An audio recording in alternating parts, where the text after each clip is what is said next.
Have you ever imagined like having a special pass and maybe a unique currency that gets you into some kind of exclusive digital club? Yeah. A place with incredible art, thrilling games, and even virtual real estate, all sort of tailor-made for you. Mm-hmm. What if this wasn't just a fantasy, but, a rapidly evolving digital world? Right.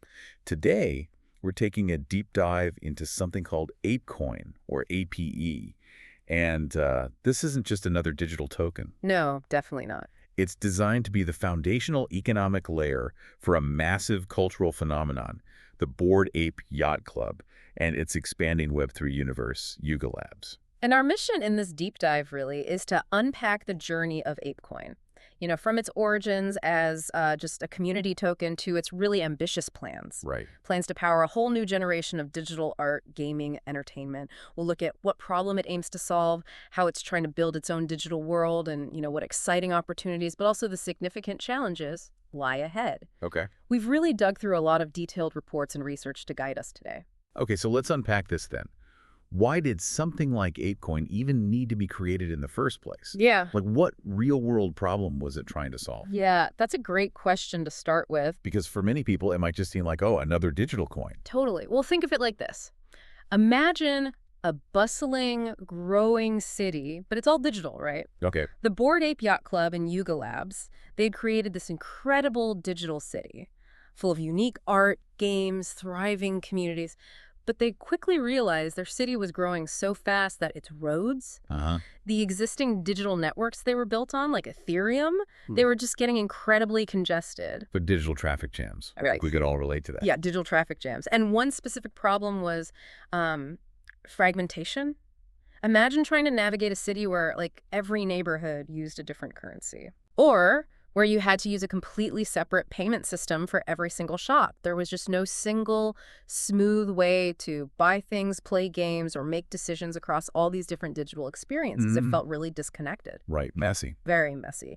And then there was the issue of scalability and cost. I mean, a major event like the sale of virtual land and Yuga Labs' other side, Metaverse, it actually crashed the main Ethereum network. Right. Yeah, because of too much demand. And this meant incredibly high transaction fees. People call them gas fees, and painfully slow processing time. Yeah, I've heard about those gas fees. Exactly. It made it expensive and just frustrating for users trying to do anything. So ApeCoin was designed to be the glue, basically. Okay. The universal currency and the superhighway for this digital world, aiming to provide a unified, efficient economic layer. So if I'm getting this right, ApeCoin wants to be the solution to these digital traffic jams and sort of fragmented experiences.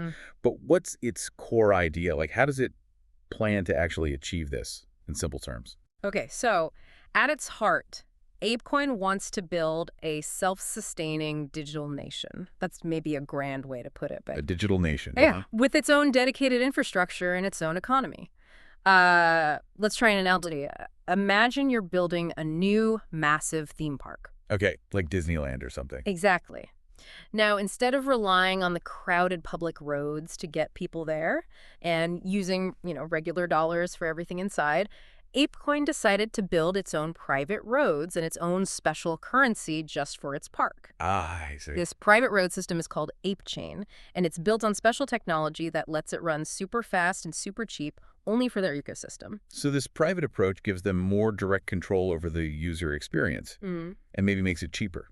Precisely. That's the goal. The main goal is to create a dedicated, high-performance, and cost-effective environment where APE is the native currency. It's used for everything from payments to, powering the transactions themselves. It aims to empower its community to drive culture forward in the metaverse, supporting digital art, games, entertainment, all at scale.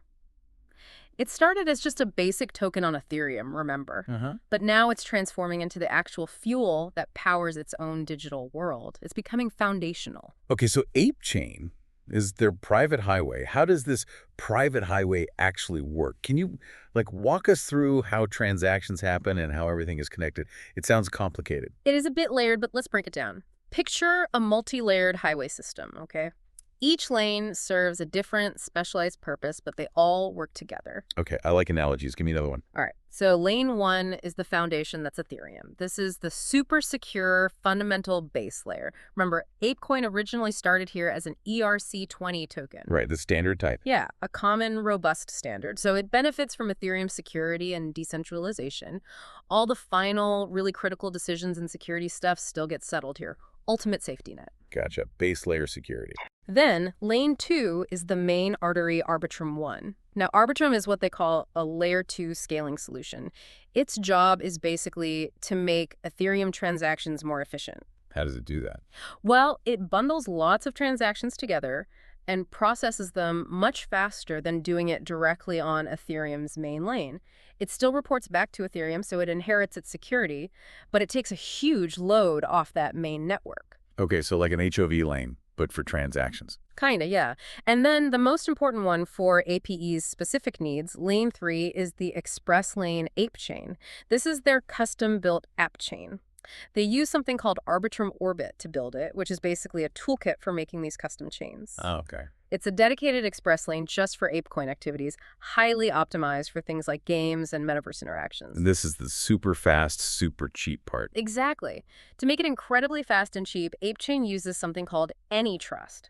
Now, this means that instead of every single computer on the main Ethereum network verifying every tiny piece of data, Which sounds slow. it is. Instead, a small, trusted group called a Data Availability Committee quickly confirms that the transaction data is there and correct. It's way more efficient. But you have to trust that committee, right? You do. That's the trade-off. But it allows for transaction fees as low as about 1 cent and block times of just 1/4 of a second. Wow. Okay, that is incredibly fast and cheap compared to, what you sometimes hear about Ethereum. Huge difference. So APE itself is essential here. Is it like the fuel for the cars in this express lane? You got it. Perfect analogy. Here's where APE becomes critical. All transaction fees on ApeChain are paid in APE. Every single one. Oh, okay. So every time you do something in this digital world, buy an item, play a game, you're literally using APE as the fuel, the gas. Makes sense. And there's also this really innovative feature called shadow NFT staking. Get this. You can stake your valuable Bored Ape NFTs to earn rewards without actually moving them off the secure Ethereum network onto ApeChain. How does that work? Without moving them? The system just creates a kind of shadow representation on ApeChain. It just confirms you own it on Ethereum, but the actual valuable NFT stays put on the secure main layer. It eliminates a lot of the risk people worry about when moving assets between chains. That sounds pretty clever, actually. Less risk. It is. And what's also fascinating here is how the governance, like who makes the rules, has changed. Initially, APE holders voted on decisions through a decentralized group, a DAO, the ApeCoin DAO. The community made the rules. Right. That's the usual Web3 way. Typically, yeah. But a big proposal, AIP 596, was approved back in June 2025. And actually dissolved this DAO. Dissolved it? Yeah. Wow. So what happens now? They moved governance to a new, more centralized entity called ApeCo, which is registered in the Cayman Islands. The idea, they say, is to make decision-making faster and more efficient. Faster maybe, but that sounds like a pretty big shift away from decentralization. Was there pushback? Oh, absolutely. That's a crucial point, and yeah, it generated a lot of debate. While the stated goal is efficiency, many in the community who really value true decentralization see it as a step backward. I can see why. It's a classic trade-off, right? Potentially faster decisions versus sticking to that core Web3 ideal of community control. It definitely risks alienating some people who bought into that original vision, highlights a real tension these projects face when they try to scale up. Okay, this is all very technical, fascinating stuff, but what are the practical, everyday benefits for someone like me? Someone who might just want to enjoy the digital world, own some digital art, maybe play a game. Right. This is where it gets really interesting for the average person. For a regular user, ApeCoin aims to make your digital life much smoother and hopefully more rewarding. Okay. First, you get super cheap and fast transactions. Like we said, imagine buying an in-game item or trading digital art for pennies, and it happens almost instantly. No more waiting minutes or paying dollars for simple digital actions. That's been a huge pain point for so many people trying to use this stuff. So it really cuts down on that friction and frustration we've all felt with slow online payments or high fees. Exactly. Then you have essentially a universal digital wallet for their world.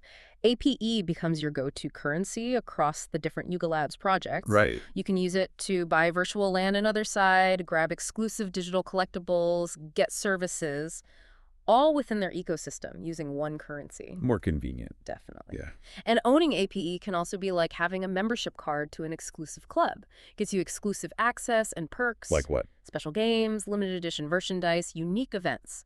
Think of games like Benji Bananas. They already integrate APE, letting players potentially earn real value for playing. The play-to-earn idea. Exactly. And remember that shadow NFT staking, that gives you safer NFT staking. You can potentially earn rewards from your valuable NFTs without having to worry about moving them across different networks, which, as we know, can sometimes be risky. Bridge hacks, other vulnerabilities. Yeah, you hear about those. For sure. Plus, and this is pretty cool, APE isn't just for digital purchases. Some high-end brands like Gucci and Tag Heuer have actually started accepting APE for payments in their physical stores. Really? Oh, actual shops? Yeah, so it's bridging that gap between the digital world and traditional luxury goods. Wow, okay, that sounds pretty amazing, all those benefits, real-world connections. But, with such big ambitions, there have got to be some significant risks, right? We need to look at this critically. What are the main, pitfalls or vulnerabilities we should be aware of? You're absolutely right to ask that. And yeah, while the potential is huge, this project is definitely navigating some pretty treacherous waters. Perhaps the biggest external risk, the elephant in the room, is regulatory uncertainty. The U.S. Securities and Exchange Commission, the SEC, is reportedly investigating Yuga Labs. Oh, boy. Yeah.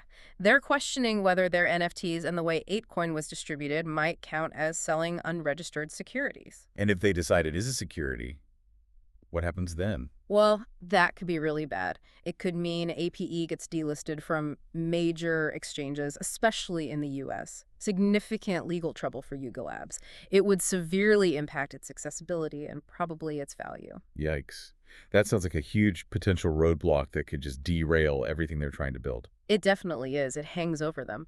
Another significant point is that whole centralization versus decentralization tension we talked about earlier. Right, the move to ApeCo. Exactly. Dissolving the DAO, centralizing governance under ApeCo. Yes, it might make decisions faster. That's their argument. But it really does contradict that core Web3 ideal. And it could alienate parts of the community who really valued that decentralized approach. Plus, even the technical setup of ApeChain, like that 3 out of 5 multi-sig needed for network control. Meaning only a few people hold the keys, basically. Essentially, yeah. 3 out of 5 key holders need to agree on critical changes. It shows points where power is concentrated, not widely distributed. Okay, what else? We also have to consider token unlock pressure. This is a big one for price. Millions of new APE tokens are scheduled to enter circulation every month until March 2026. Every month. Wow. Yeah. This comes from allocations to early investors, insiders, the team. And this constant new supply hitting the market creates sell pressure. It can push the price down regardless of demand. So even if people want to buy it, there's this steady stream of new coins being sold. Exactly. We saw an example, right? A 15.6 million APE release back in 2025 coincided with a 10% price drop. It shows how these unlocks can really impact the value. So there's that constant supply increase to worry about. Precisely. And the project also has a strong reliance on a single brand. Its value is just so heavily tied to the success and, frankly, the cultural relevance of the Bored Ape Yacht Club brand and Yuga Labs itself. So if Bored Apes become less cool, or the other side doesn't take off, then APE's value could suffer significantly. Yeah. And like all cryptocurrencies and NFTs, APE is exposed to extreme market volatility and competition. It's a wild market out there. Sure. And it faces fierce competition from established metaverse projects like the Sandbox, Axie Infinity. They're all fighting for users and attention. Right. It's not operating in a vacuum. Not at all. And finally, there are just general security concerns.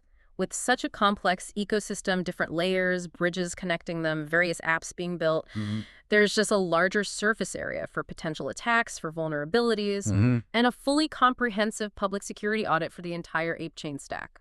Well, it isn't readily available, and that's a point of concern for some security folks. Okay, so quite a few significant risks to weigh against the benefits. Definitely. If we try to, connect this to the bigger picture, ApeCoin is really attempting a high wire act here. It's trying to transform itself from just a simple community token Hmm. into the actual lifeblood of its own high-speed blockchain, ApeChain, designed to power this huge digital universe of games and experiences. So I guess a core insight here, boiling it down, is that ApeCoin's success really hinges on whether its own digital highway and its growing usefulness. Mm-hmm.